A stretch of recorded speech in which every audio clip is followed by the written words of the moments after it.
தமிழ் சினிமாவில் பார்த்திபன் சாரோடைய பேச்சுக்கு நிறைய பேர் வந்து ஃபேன்ஸ் அப்படின்னே வந்து சொல்லலாம். அவருடைய பேச்சாற்றலை வந்து நம்மளால் வந்து கண்ட்ரோல் பண்ண முடியுமா? இப்போ சமீபத்தில் அவர் பேசுனதும் அப்படி தாங்க இருக்கு.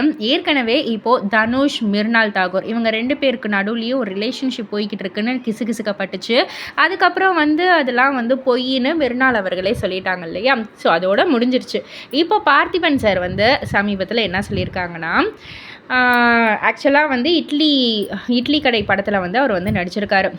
இன்னொரு தேசிய விருது வாங்கியிருக்க வேண்டிய ஆடுகளத்தில் நான் நடிக்க முடியாமல் போனதும், இணைந்து நடித்த சூதாடி இடையில் நின்று போனதும், இவை யாவையும் ஈடுகட்டும் விதமாக இட்லி கடையில் ஒரு சிறு மினி இட்லியாக கௌரவ வேடத்தில் நடிக்க அவரே அழைத்தபோது மறுக்காமல் ஒப்புக்கொண்டேன்.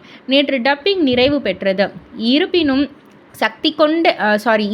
சக்தி கொண்ட இதயத்தோடு, எறும்பினும் சுறுசுறு உழைப்போடு, சகலகலா வல்லவனாக, அகில இந்திய நட்சத்திரமாக தனுஷ் மிளிரினாள் அப்படின்னு சொல்லிட்டு, நான் அதையும் ஒரு பிராக்கெட்டில் நம்ம வந்து சொல்கிற மாதிரி சொல்லிக்கிட்டாரு. மெருநாள் அப்படின்னு தவறாக வாசித்தால் அதற்கு நான் பொறுப்பல்ல, ஏனெனில் அது நான் பிசுபிசுத்த கிசுகிசுவாய் போய்விட்டதே அப்படின்ற மாதிரி சொல்லியிருக்காரு. தனுஷ் மிளிரினால் அது ஆச்சரியமில்லை என்பதை கண்கூடாக கண்டேன் இட்லி கடையில் அப்படின்ற மாதிரி வந்து சொல்லியிருக்காங்க.